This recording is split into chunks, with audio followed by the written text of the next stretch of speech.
Jazzcast Pros. Now, I did disclose my abuse as a child, and I credit my mom for building a relationship with me that allowed me to be comfortable to come to her and provided me with all of the support that I needed to get through and to come out not only a survivor, but someone who has thrived despite of their abuse. Last time I shared an interview with you around Child Abuse Awareness Month. And there is some information that I want to make sure you have. And so we're going to revisit the topic this week. I want to let you know that this may have some triggers for you. It's okay if you decide that this episode is not one that you can listen to. It won't be too graphic. It won't be graphic at all. But I just want to let you know that in this conversation, some topics are going to come up that may be uncomfortable, but may be triggering to you. Welcome to Living the Front Seat Life. I'm your host, Kelly Marie, and I invite you to take this journey with me. We're going to be talking about all things mental health and emotional well-being. You see, I am a overcomer. If you are interested in figuring out the path for you to determine how and where you will drive your future, this is the place to be. We get to determine the ride. We may not get to determine the weather or who's on the road with us or if it's going to be a scenic route or not. But we are the drivers. So join me on this ride, living the front seat life. Welcome to Living the Front Seat Life. I am your host, Coach Kelly Marie, and it's a pleasure, as always, to be here with you today. Now, I'm a little under the weather. You might hear that in my voice. I still wanted to be sure to record this week. So, Child Abuse Awareness Month is recognized in the month of April.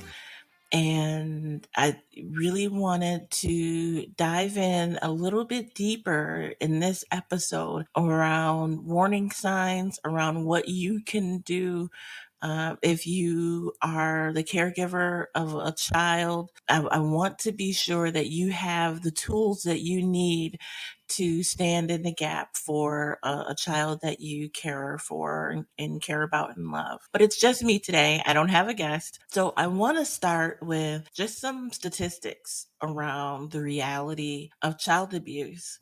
And I think one that you'll be surprised, but also I hope that it will be enlightening to you about how unfortunately widespread this issue is. So 1 in 10 children are sexually abused by their 18th birthday. 1 in 10. Only 10%, though, of children who've been sexually abused will disclose their abuse as a child. And that's because 90% of abusers are someone that they know, love, and trust. Now, nearly 5 children die a day from abuse and neglect. And finally, nearly 70% of all reported sexual assaults occur to children ages 17 and under.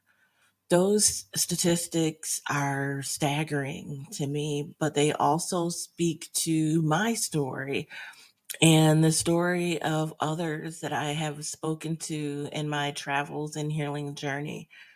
Now, I did disclose my abuse as a child, and I credit my mom for building a relationship with me that allowed me to be comfortable to come to her. There was never anything off limits in our conversation. Also, she selected, when I was just a babe, a woman to be my godmother, and she too cared for me in a way that allowed me to be comfortable, to be myself, to be comfortable in sharing and asking questions friends and to know that I would be safe with them. So, in disclosing my child abuse, the two of them really came together and provided me with all of the support that I needed to get through and to come out not only a survivor, but someone who has thrived despite of their abuse. And so in the process of me disclosing to my mom that I was being abused, I felt comfortable even though it was a very uncomfortable conversation. And a lot of people don't have that. A lot of folks don't have someone that they feel comfortable turning to. It's not that they don't have a caring adult in their life, but they don't feel comfortable going to that adult. Some folks don't have an adult that they can turn to and share their most intimate thoughts and situations. And so I encourage you as you listen to today's podcast to, think about your relationship with the children that are in your life. Have you really, set up your relationship and shown them, not just in your interaction with them, but in your interactions with others, that they see that you are someone that can be trusted. Children learn by seeing. It really, I'm not going to say it doesn't matter what you say, but children learn by what they see. So many times, I'll talk to parents and, or you'll hear parents say, I don't know where my child learned how to lie. I don't lie to my kids. But how many times have they seen you lie? And you might not think it's a big deal, but the seed has still been planted. It could be anything from saying you like something and then later on in a conversation with someone, you say the exact opposite, or any contrary thing, like telling a kid that something that tastes nasty tastes good, or that a shot won't hurt.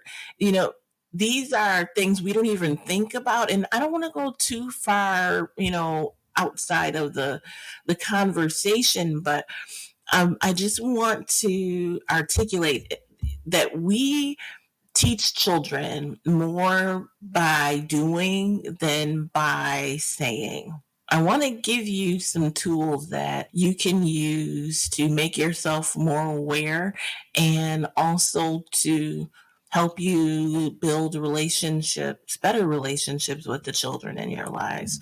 So the first thing I want to do is, talk about how to talk about child safety and how you can go about teaching your child about body safety.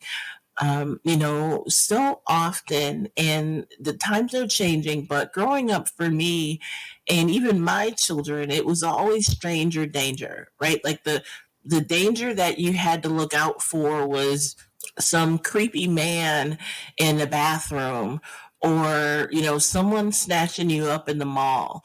And that is further from the truth than night is from day. And as you heard earlier with the statistics, 90% of abusers are someone that a kid knows and trusts. So just imagine you're being told as a kid to watch out for strangers when oftentimes 90% of the time you have to watch out for those that are around you.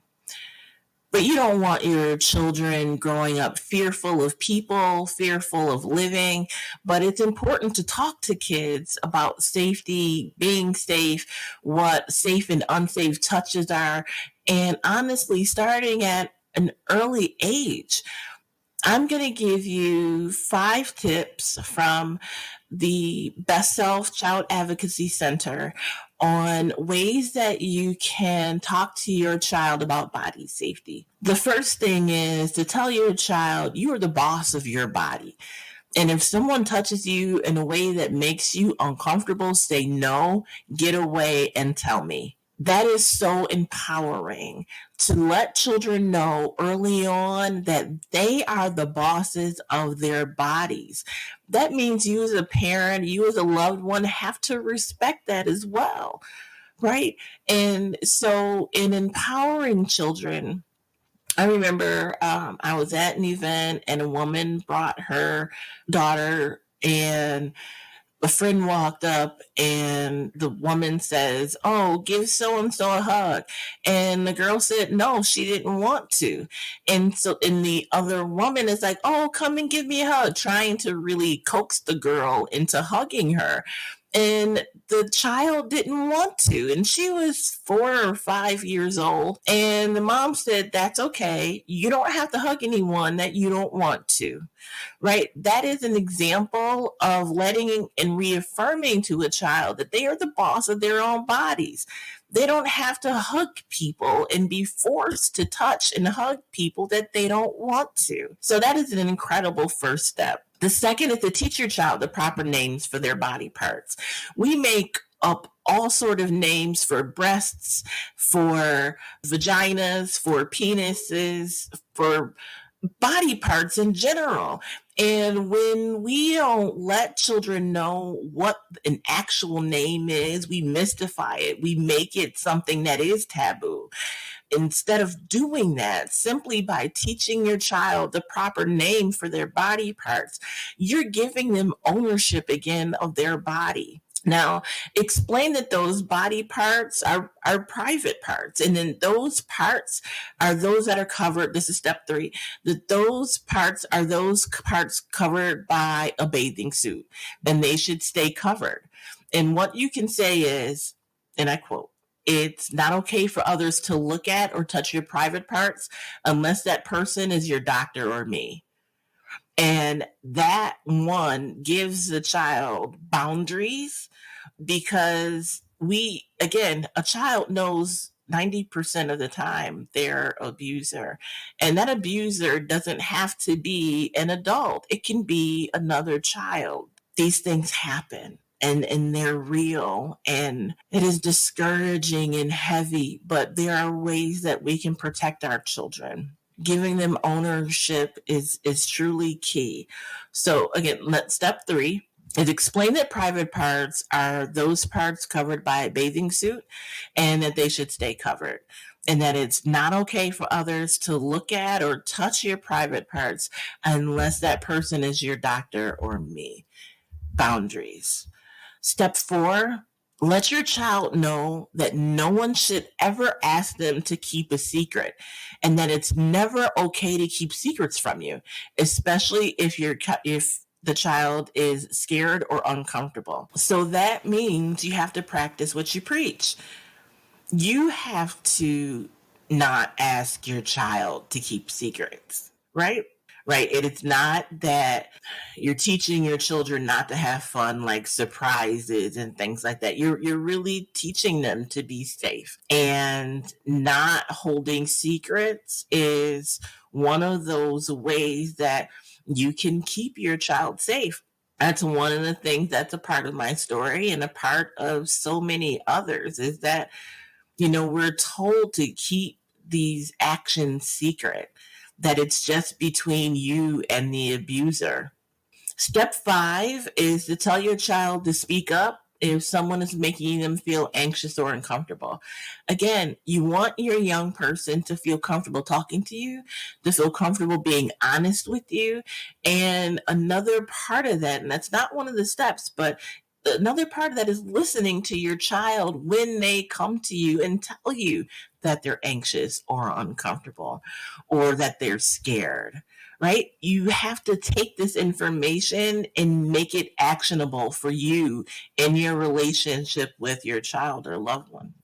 Again, I appreciate you for being here, for listening, and I'm just grateful that I'm able to share my story with you so that you can then be there for someone else. Now, the last thing that I want to do is give you some warning signs of child abuse. I've gotten these from my friends over at the Child Advocacy Center at Best Self in Buffalo, New York. This information is available up on their website, but also I'm giving it to you here. So the first is unexplained or suspicious bruises, welts, burns, or fractures. Yes, we're talking about the children in your life. They may not be your children. They may be nieces, cousins, they may be a neighbor, or maybe you are a nanny or you sit for a friend. You don't have to be the parent in this situation. Just a loved one, someone that is caring for and cares about a child. Unkempt or malnourished appearance, depression, anxiety, or sudden mood swings. These are not natural occurrences in children. Disturbed sleep, some abrupt changes in behavior like eating habits or school performance, withdrawal or aggression.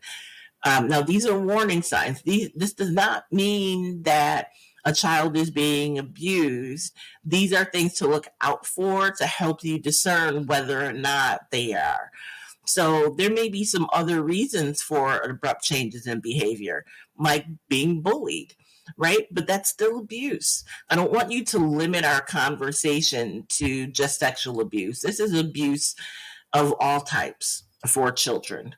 Being fearful of a certain person or a certain place, self-harm or suicide attempts. I don't know if you have become aware or pay attention to the rates of suicide in children, but it's high and it's increasing. Wetting or soiling accidents not related to potty training.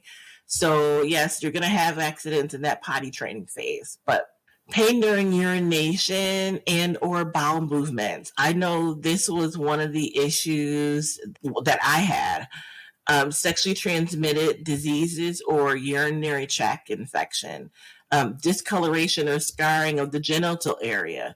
Now, you would know this if you are the parent, right? Because you're teaching the child that bathing suit parts are to be covered, right? Unless it's you or the doctor. Unusual knowledge of body parts or sex, and also acting out sexually with toys or other children. Again, children are learning through experience. So anything that seems out of the ordinary or they didn't pick up, on television, it's a warning sign. It's something to be aware of. Always take a child seriously when they're talking of being abused. You want to make sure in this case you call 911 or Child Protective Services immediately. Now, if you have any questions or are unsure of what to do, there's a National Child Abuse Hotline. It's called Childhelp, National Child Abuse Hotline, and it's 800-4-A-CHILD. 800-4-A-CHILD. I want to make sure you have this information, that you are armed and you are equipped. Now, I told you I got this information from my local child advocacy center, which is housed at Best Self here in Buffalo, but there are child advocacy centers across the U.S. Now, child advocacy centers, quickly, just so you can get an idea of what they do, they often are a one-stop place for children who have disclosed that they're being abused. Now, child advocacy centers are child-friendly. They're trauma-informed places where these teams of professionals provide coordinated and comprehensive care and response to victims and their families and caregivers. So here they offer multidisciplinary response teams, including case facilitation and coordination, crisis intervention. They have forensic interviewers so that children and witnesses can be interviewed in a way that is safe and limits the amount of times that a child has to tell their story. Back in the day, a kid would have to tell their story over and over and over again. And having child advocacy centers in the mix now limit the amount of times that children have to tell their stories. They have medical examiners there, and they can do evaluations, they do advocacy and education and prevention. So if you are interested in learning more information, just look up child advocacy centers, or you can call 211 in your area and ask for your local child advocacy center.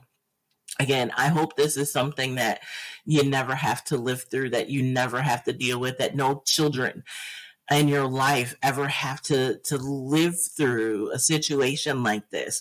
But in the event that they do, you have the tools that you need in order to be a better caregiver, a better protector for those children in your life.